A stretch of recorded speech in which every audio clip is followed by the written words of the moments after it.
आपातकालीन सेवाओं के लिए पुलिस के पास जो सूचनाएं पहुंचती हैं, ज़रूरी नहीं कि हर सूचना सही हो, लेकिन पुलिस हर सूचना को गंभीरता से लेती है और मामले की पड़ताल करती है। जो फर्जी सूचनाएं होती हैं, उस पर पुलिस शांत हो जाती है। लेकिन हर बार पुलिस सूचनाओं को गंभीरता से ले, ये भी ज़रूरी नहीं है।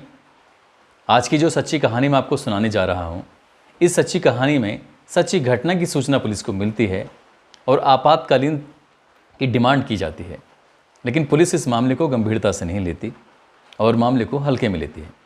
उसके बाद आसपास के लोगों में इस बात को लेकर गुस्सा बढ़ जाता है।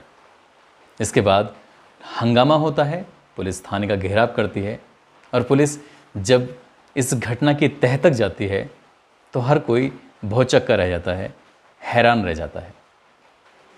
आदाब, नमस्कार, सत श्री अकाल। मैं उस्मान सैफ़ी। दोस्तों, आज की जो सच्ची घटना मैं आपको सुनाने जा रहा हूँ, ये सच्ची घटना है झारखंड प्रदेश के ज़िला दुमका की। यहाँ का एक थाना है सरिया घाट और सरिया घाट थाने का एक गांव लगता है मंडल डी।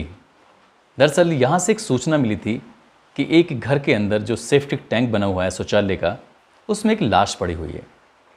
हंगामे के बाद पुलिस इस शव को देखने के लिए, पड़ताल करने के लिए मौके पर जाती है और उस सेप्टिक टैंक का जो स्लैब है उन्हें हटाकर देखती है तो वाकई सचमुच उसमें एक लाश पड़ी हुई थी।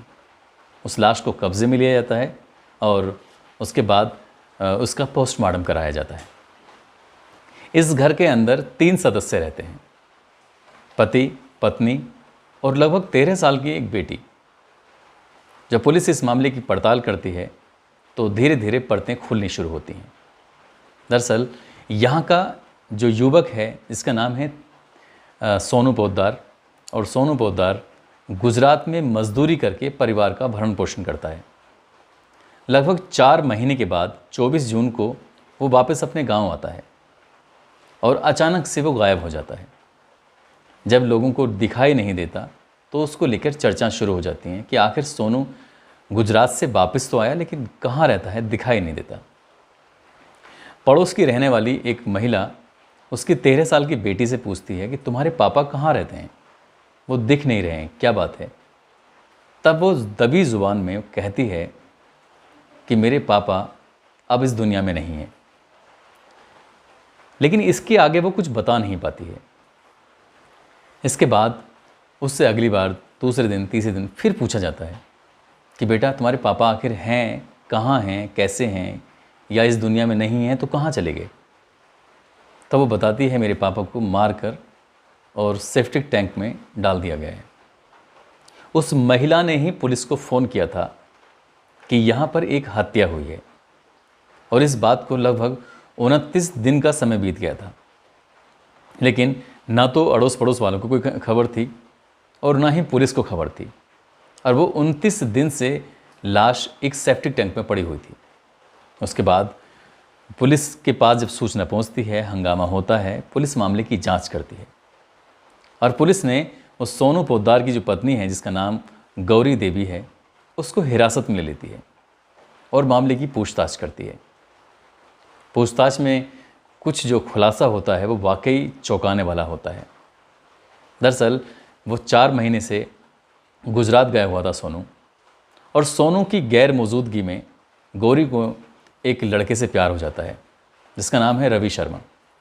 रवि शर्मा से वो अक्सर चुपके चुपके मिलती थी और फ़ोन पर बहुत सारी बातें किया करती थी।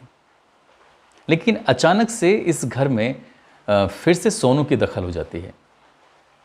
गौरी चाहती थी कि सोनू वापस नहीं आए और जो भी कमाता रहे वो वापस अपने खाते में डालता रहे, कुछ भी करता रहे, लेकिन घर नहीं आना चाहिए।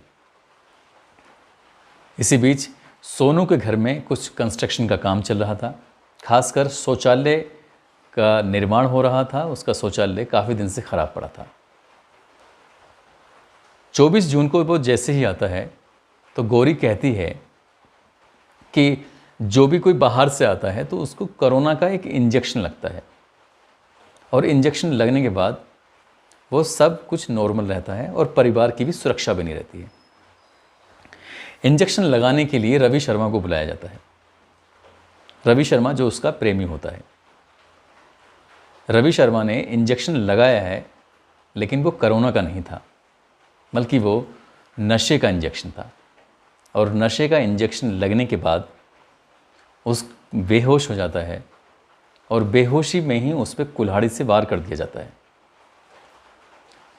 जब उसकी लाश को एक बोरी के अंदर रखा जा रहा था तो 13 साल की जो बच्ची है, लड़की है, वो देख लेती है, लेकिन उसको सही सही नहीं मालूम था कि बोरी के अंदर रखा क्या जा रहा है।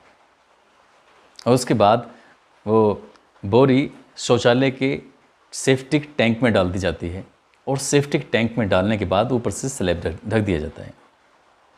लेकिन जिस स्थान से वो बोरी उठाई जाती है वहाँ पर कुछ खून के धब्बे रह जाते हैं, जिसको सोनू की बेटी देख लेती है। उसको यहाँ से थोड़ा डाउट होता है और एक एक दिन गुजरता चला जाता है। वो बेटी कई बार अपनी माँ से पूछती है कि पापा कहाँ हैं, पापा कहाँ हैं।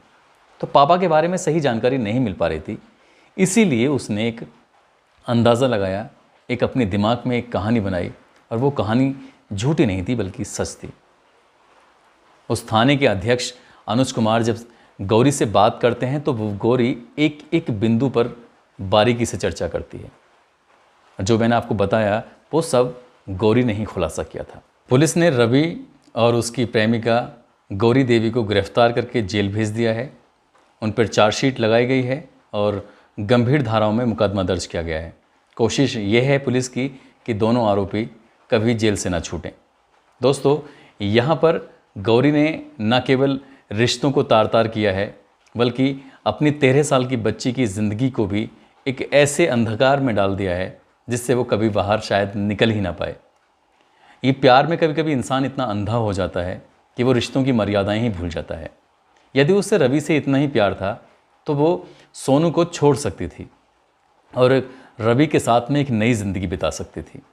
उसने न केवल अपनी ज़िंदगी को अंधकार में डाला, बल्कि रवि और सोनू की ज़िंदगी को हमेशा के लिए ख़त्म कर दिया। इस सच्ची कहानी को सुनाने का उद्देश्य है किसी को परेशान करना नहीं, किसी का दिल दुखाना नहीं, बल्कि आपको सचेत करना है, आपको जागरूक करना है। आप जहाँ भी रहें अपना ख्याल रखें, सुरक्षित रहें। जय हिंद, जय भारत।